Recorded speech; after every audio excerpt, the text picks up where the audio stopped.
Buenas noches con todos. En esta oportunidad les vamos a presentar nuestro trabajo final del curso de Estadística aplicada a la investigación. El título de nuestra investigación es Pensamiento creativo y autorregulación del aprendizaje en estudiantes de educación inicial de la UNFB 2025. Las integrantes del equipo somos Chumbita Santa Cruz Muninayo, Romero Pérez Dariana Michel y Onofre Corimanya Milagros. En esta oportunidad la que les habla es Romero Pérez Dariana Michel. Bueno, vamos a empezar explicando nuestra base de datos. En esta primera parte podemos observar nuestra base de datos, la cual fue extraída del archivo Excel, generado automáticamente por Forms tras la aplicación de nuestra encuesta, que consistía en una escala de valoración. La información fue sintetizada y se calculó los promedios y redondeos correspondientes. Posteriormente, estos datos fueron ingresados al programa SPS, que posteriormente van a ser explicados por mi compañera. Bueno, en esta siguiente parte de este proceso vamos a analizar la confiabilidad de nuestro instrumento de medición para la primera variable, la cual es pensamiento creativo. Hemos utilizado el alfa de Cronbach. Como parte de nuestra investigación sobre el pensamiento creativo y la autorregulación del aprendizaje en estudiantes de educación inicial de la UNFB, es crucial asegurar la confiabilidad de nuestros instrumentos utilizados para la recolección de datos. En esta parte del video me voy a centrar en el alfa de Cronbach, la cual es una medida que indica la consistencia interna de nuestra escala de medición para el pensamiento creativo. El alfa de Cronbach es un coeficiente que mide la consistencia interna de un instrumento de medición. En otras palabras, evalúa que también los ítems de la escala miden el mismo constructo. En este caso, el pensamiento creativo. Un alfa de Cronbach alto indica una alta confiabilidad, lo que significa que los ítems están midiendo el mismo concepto de forma consistente. Aquí podemos apreciar el alfa de Cronbach, en donde K viene a ser el número de ítems en la escala. También tenemos la sumatoria de las varianzas de los ítems individuales y la varianza de la suma de los puntajes de todos los ítems. En nuestro análisis, obtuvimos los siguientes resultados. El número de ítems son 15. La sumatoria de las varianzas de los ítems es 8.99 y la varianza de la suma de los ítems es 54.03, lo que nos dio como resultado, aplicando la fórmula, 0.893. Como podemos observar, el alfa de Cronbach, el resultado de nuestro alfa de Cronbach es 0.893, que de acuerdo con la escala de interpretación, este valor se encuentra en la zona de que es un instrumento bueno, es aceptable. Esto indica que nuestro instrumento de medición para el pensamiento creativo tiene una alta confiabilidad y consistencia interna. Por lo tanto, podemos confiar en los datos recolectados de este instrumento. Para concluir esta parte, el análisis de alfa de Cronbach confirma la alta confiabilidad en nuestro instrumento de medición para la variable pensamiento creativo. Este resultado es fundamental para la validez de los resultados de nuestra investigación.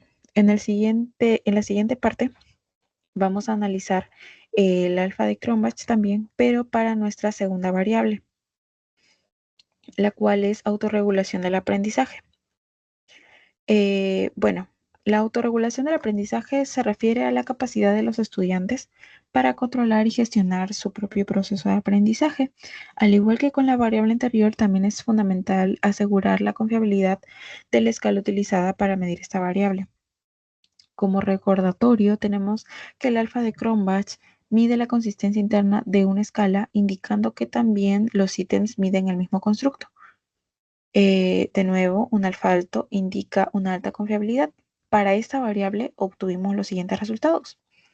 El número de ítems 15, la sumatoria de las varianzas de los ítems es 8.61, la varianza de la suma de los ítems 51.13, obteniendo, tras aplicar la fórmula, un alfa de Cronbach de 0.891. lo que, según la escala de interpretación, este valor se encuentra en la zona de que el instrumento es excelente.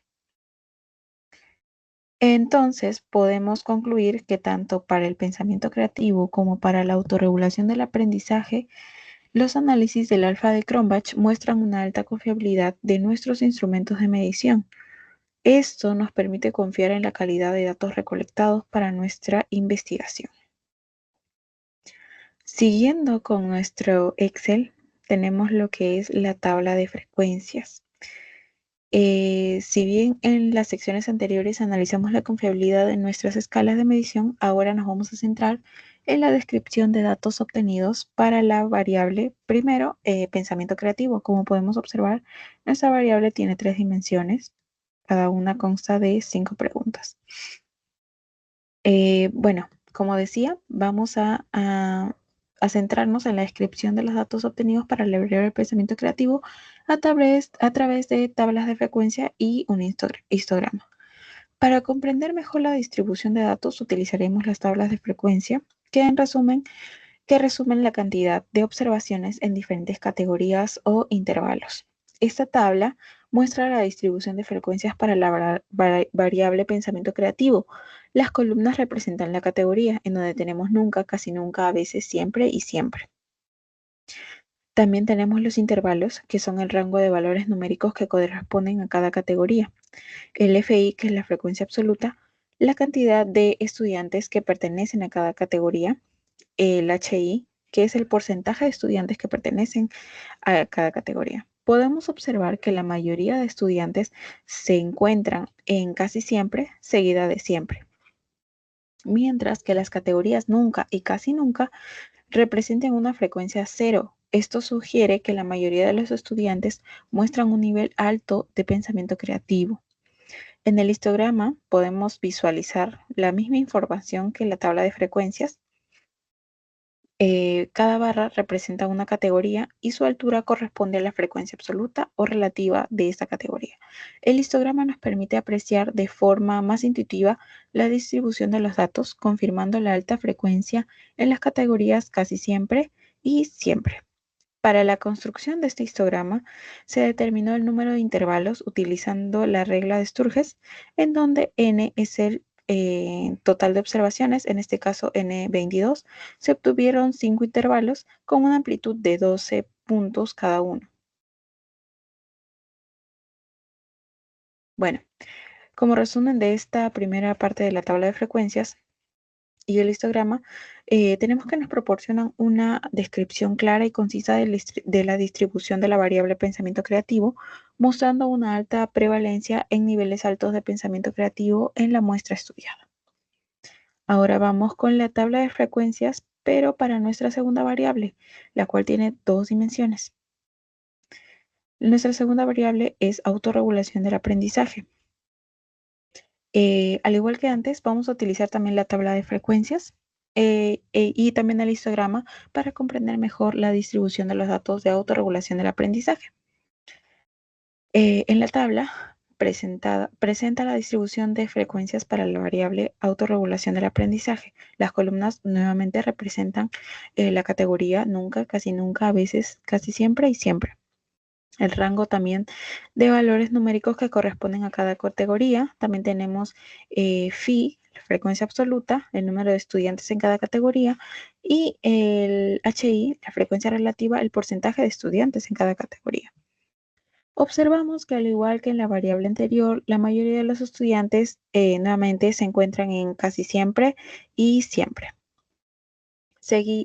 Las categorías nunca y casi nunca tienen una frecuencia de cero. Esto indica un nivel alto de autorregulación del aprendizaje de la muestra. En el histograma podemos visualizar la información de la tabla de frecuencias. Cada barra representa una categoría y su altura corresponde a su frecuencia. El histograma refuerza la observación de una alta frecuencia en las categorías casi siempre y siempre. El número de intervalos para el histograma se calculó nuevamente usando la regla de Sturges, resultando en 5 intervalos con una amplitud de 12 puntos para cada uno. Bueno, como resumen tenemos que las tablas de frecuencia y el histograma para autorregulación del aprendizaje muestran una distribución similar a la del pensamiento creativo, con una alta concentración de estudiantes en los niveles más altos de autorregulación. Bueno, esto sería todo por mi parte. Les paso con mi compañera que les va a poder eh, mostrar lo que sigue en nuestra investigación. Muchas gracias. Para continuar, mi nombre es Emily Nayu y ahora vamos a hablar sobre las medidas de dispersión. Primero vamos a verlo sobre el pensamiento creativo. Voy a continuar, mi nombre es Emily Nayu y ahora vamos a hablar sobre las medidas de dispersión. Primero vamos a verlo sobre el pensamiento creativo, que es la variable número 1, dispersión. Voy a continuar, mi nombre es Emily Nayu y ahora vamos a hablar sobre las medidas de dispersión. Primero vamos a verlo sobre el pensamiento creativo, que es la variable número 1. Aquí tenemos el límite inferior y el límite superior, como podemos ver en las tablas de frecuencia. Tenemos la marca de clase. ¿Cómo se saca la marca de clase? Bueno, vas a tener que sumar el límite inferior con el límite superior y dividirlo entre 2. Así vas a conseguir lo que es la marca de clase. Después tenemos lo que es la frecuencia, que ya lo vimos en el anterior cuadro. Y ahora vamos a hacer la multiplicación de la marca de clase con la frecuencia y vamos a hacer la sumatoria. ¿Para qué nos va a servir esto? Bueno, nos va a servir para sacar el promedio, ya que este resultado dividido entre n, que es 22, nos va a dar el promedio.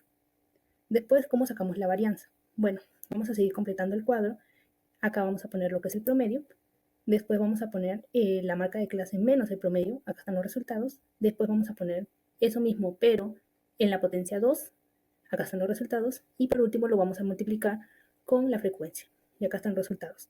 Al fin vamos a tener lo que es la sumatoria de todos estos números. ¿Y esto de qué nos va a servir? Bueno, este número dividido entre el n-1, como podemos ver aquí en la fórmula, nos va a dar lo que es la varianza. Acá tenemos el resultado de la varianza.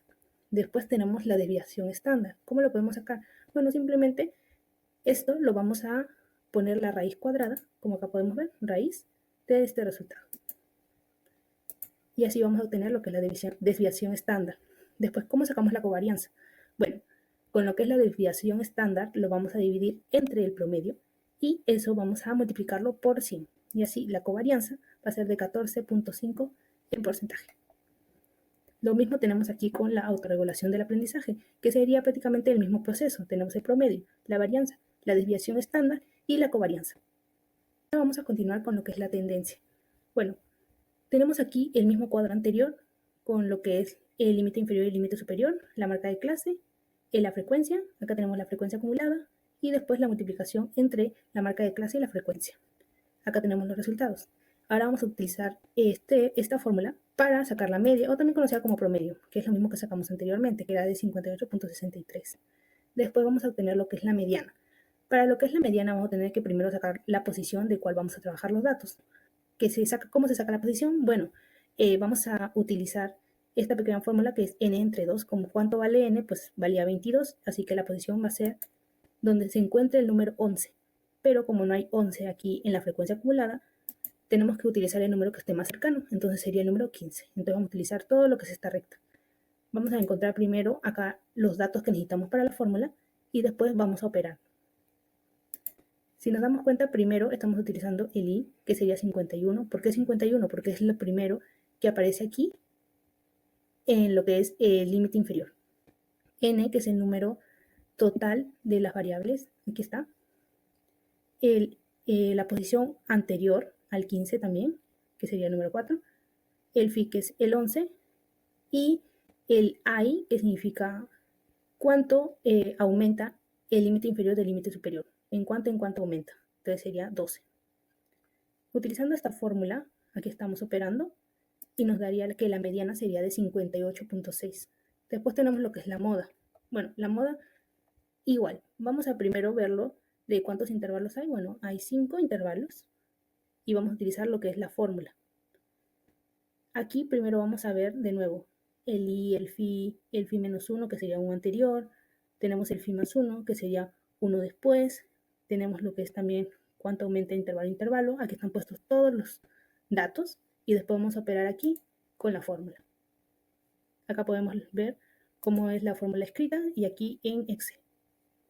Al final nos va a terminar dando la moda en 55.7.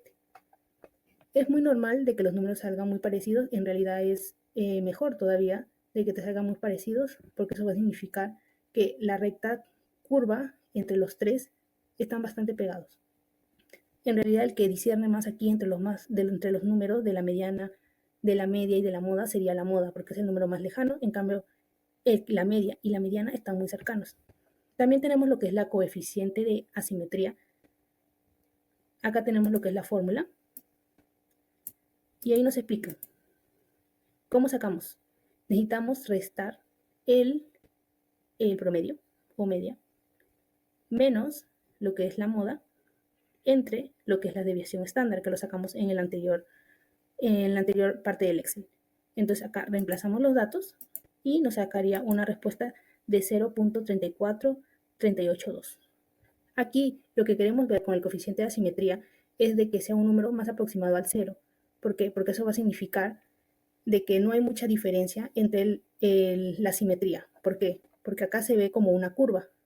La curva, el punto más alto sería cero, que significaría que ambos lados son completamente iguales. Entre el número se va alejando más al cero, se va inclinando más o a la derecha o a la izquierda. En este caso, como es positivo, se va hacia la izquierda. Igualito acá tenemos con la segunda variable, que es la autorregulación del aprendizaje. Igualito hemos sacado con todo. Aquí están lo que son las fórmulas y cómo hemos operado. Aquí también están las fórmulas en Excel. Y ahora voy a continuar con lo que es la correlación y regresión. Bueno, para lo que es la correlación, hemos hecho lo que es la correlación de Pearson. Aquí tenemos los 22 participantes y aquí hemos puesto los resultados de prácticamente de la primera variable, la suma de todos los resultados de sus pruebas, que está primero en la base de datos. Y aquí los hemos sumado. Después hemos puesto de que de aquí el primero lo vamos a poner a la potencia de 2, igualito del segundo. Y por último, la primera variable y la segunda lo vamos a multiplicar. Ese es el resultado que está aquí en esta tabla. Si nos damos cuenta aquí, el C2 en la potencia de 2. Aquí igualito, en la potencia de 2. Y por último, aquí multiplicamos. Esta es la variable 1 y la variable 2, que es pensamiento creativo y autorregulación del aprendizaje. Aquí mismo tenemos la sumatoria de todos los números que están en la parte de arriba. Igualito en todo. Tenemos la sumatoria de todos. ¿Por qué queremos la sumatoria? Pues porque acá tenemos lo que es la fórmula de correlación de Pearson. Que primero, esta es la primera parte. Si nos damos cuenta, aquí vamos a reemplazar lo que son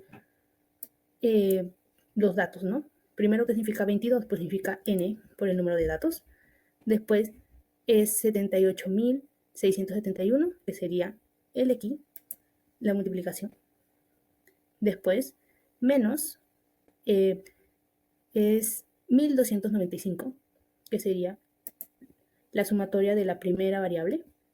Y después 1322, que sería la sumatoria de la segunda variable. De repente se ve diferente a la fórmula de aquí, pero porque acá ya está desglosado. Por ejemplo, aquí sería el sí multiplicado por el y. Acá sería la sumatoria, ¿no? De la primera variable con la sumatoria de la segunda variable, que sería acá.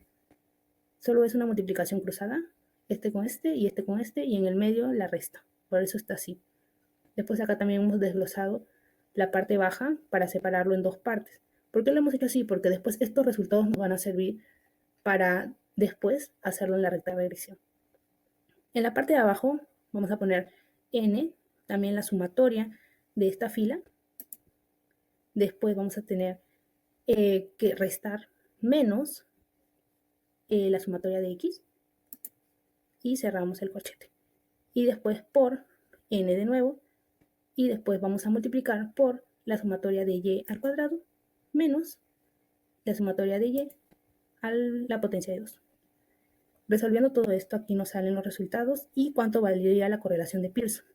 Bueno, la correlación es de 0.773041, que esto indica una correlación positiva fuerte entre las dos variables, ¿no? Que es el pensamiento creativo y la autorregulación del aprendizaje. ¿Por qué es una correlación fuerte? Pues porque lo que es la correlación de Pearson, más que todo, tiene que ir apuntando hacia el 1, ¿no? Entre más cercano esté hasta el 1, significa que tiene más correlación. Esto sugiere de que realmente hay una buena correlación entre las dos variables. Ahora vamos a continuar con lo que es el coeficiente de determinación.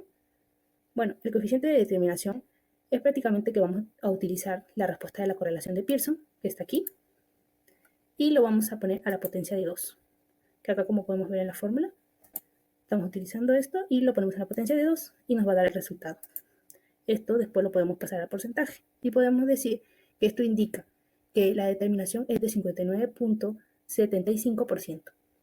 Y esto puede decir de que la variable, pues, bueno, las dos variables representan una proporción considerable en la varianza explicada, que esto sugiere una relación significativa entre ambas variables.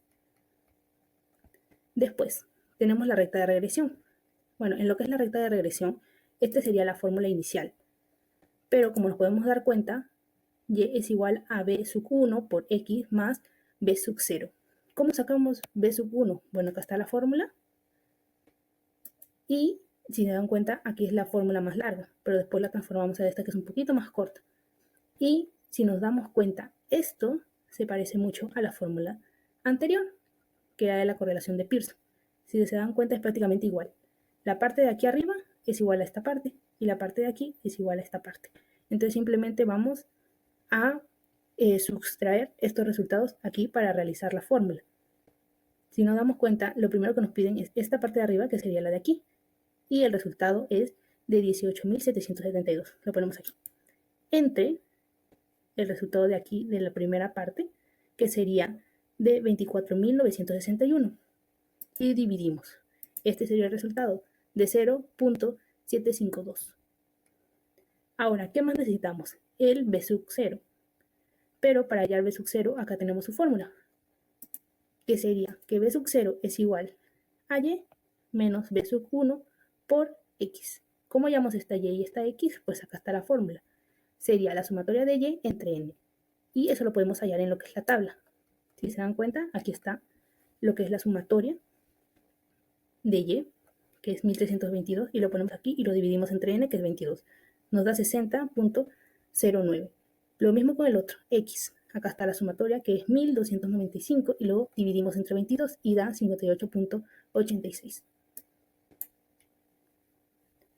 Aquí, ¿qué tenemos? Bueno, como les dije, acá vamos a ir reemplazando los datos. Primero, el y, que es 60.09, menos el b sub 1, que era 0.752, por x, que es 58.86. Los estamos reemplazando y ¿cuánto nos daría de respuesta? 15.82.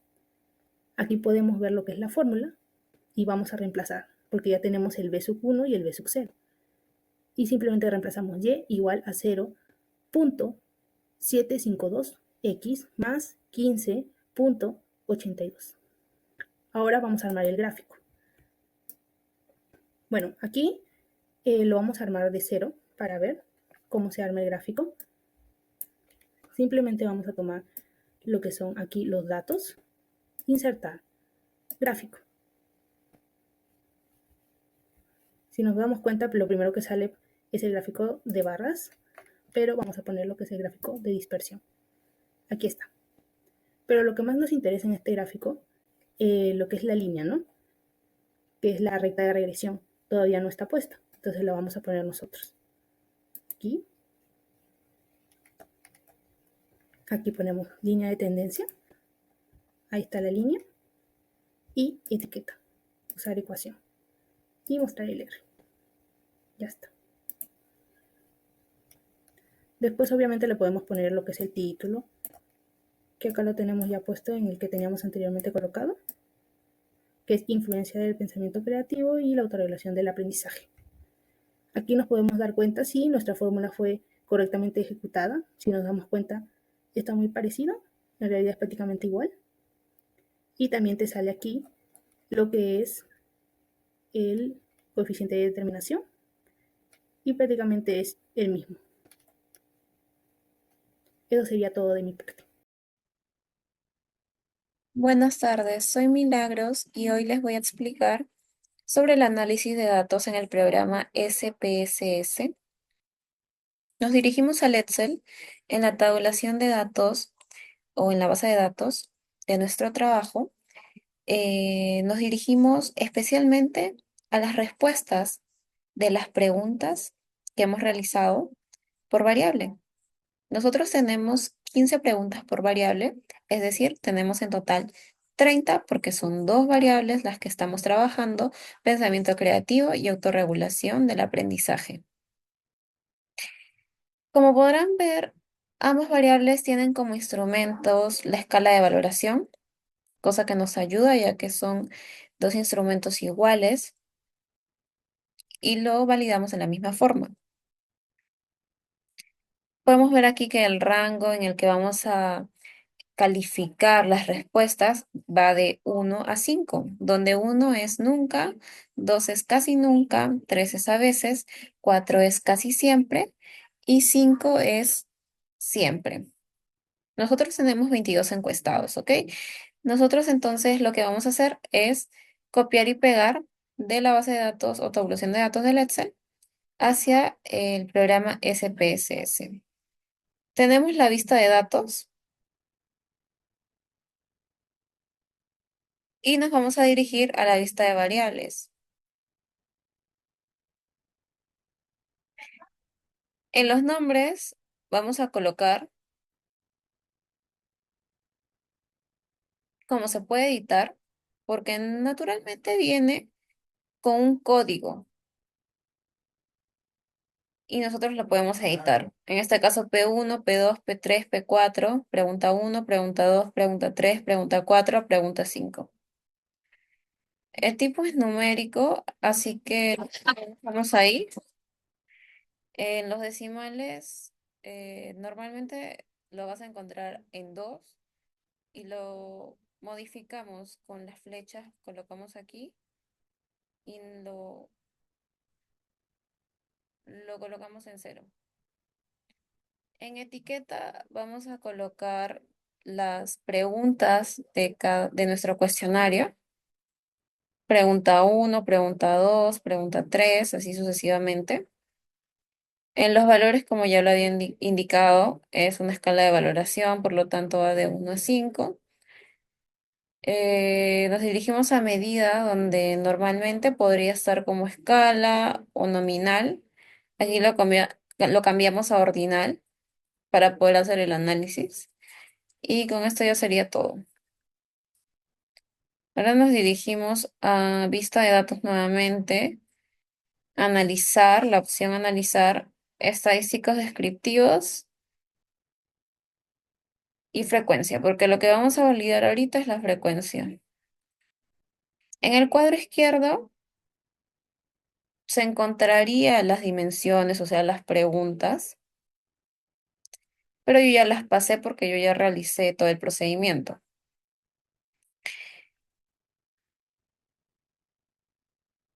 Como les digo, lo encontrarían aquí en el cuadro izquierdo y para pasarlo simplemente presionan y lo colocan con la flecha hacia el otro cuadro.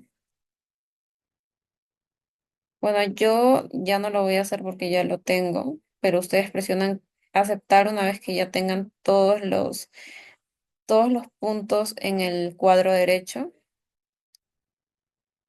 y les va a dar este resultado con gráficos también.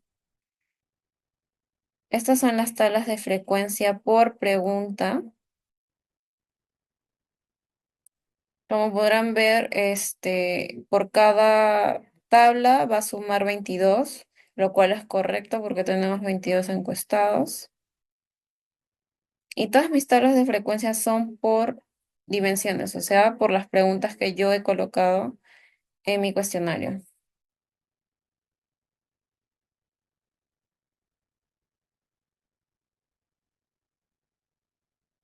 Ahora, el gráfico de barras lo vamos a colocar también aquí.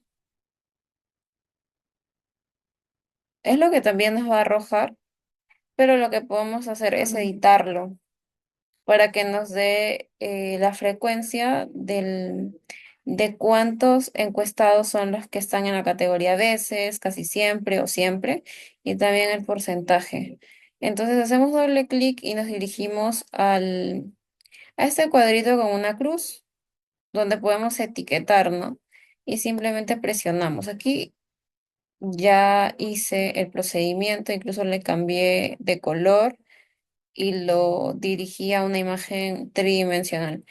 Aquí en cambio no está así porque aún no lo he editado, pero ya está también con las etiquetas, ¿no? Un encuestado respondió casi nunca, dos a veces, 10 casi siempre y 9 siempre. Bueno, aquí están todos los gráficos de la frecuencia y eso sería todo por la frecuencia. Ahora vamos a dirigirnos a lo que es mm, la... A ver, ahora nos vamos a dirigir a lo que es correlación.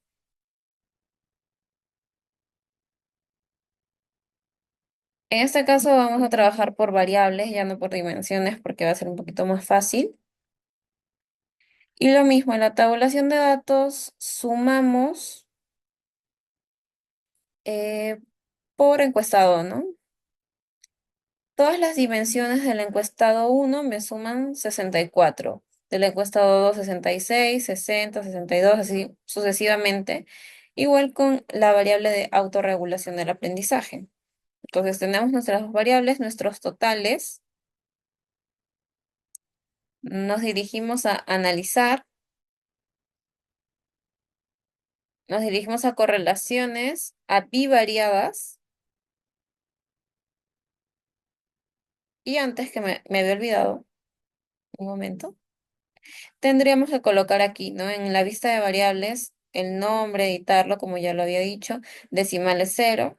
Y en el caso de medida ya no vamos a poner ordinal, sino escala, porque estamos viendo un procedimiento de hipótesis.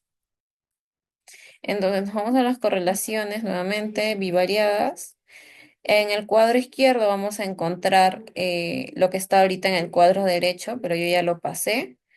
Y aquí están las opciones, ¿no? Pearson y Spearman. En este caso, como es una correlación no paramétrica, podemos utilizar Spearman y le damos en aceptar. Yo voy a darle a cancelar porque yo ya lo tengo. Y aquí nos da la correlación no paramétrica, ¿no? Con el RO de Spearman para nuestra variable pensamiento creativo y nuestra variable autorregulación del aprendizaje.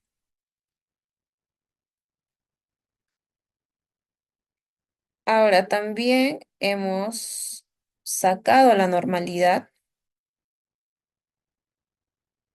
En ese caso, tenemos que ver qué tipo de normalidad es, si es Kolmogorov o Shapiro-Wills, ¿no? Entonces, aquí ya lo sacamos, aquí está el resumen del procesamiento de los casos, con porcentajes y todo. Aquí están los datos descriptivos, ¿no? Donde me da la media por variable, el intervalo de confianza para la media, del límite inferior y el límite superior, en el tipo de estadístico y error típico también. La media recortada al 15, al 5%, la mediana, la varianza, la desviación típica, el mínimo, el máximo, que eso también lo podríamos sacar en Excel, el rango, la amplitud intercuartil, la simetría y sobre todo la kurtosis. Y para ambas variables está, ¿ok?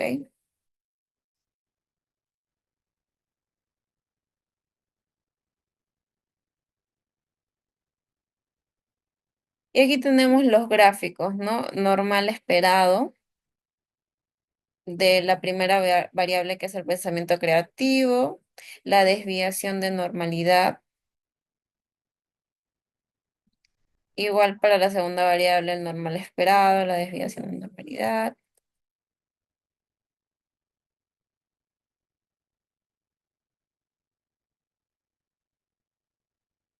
Y aquí está la prueba de normalidad, ¿no? Como podrán ver. Kolmogorov-Smirnov, Shapiro-Wills.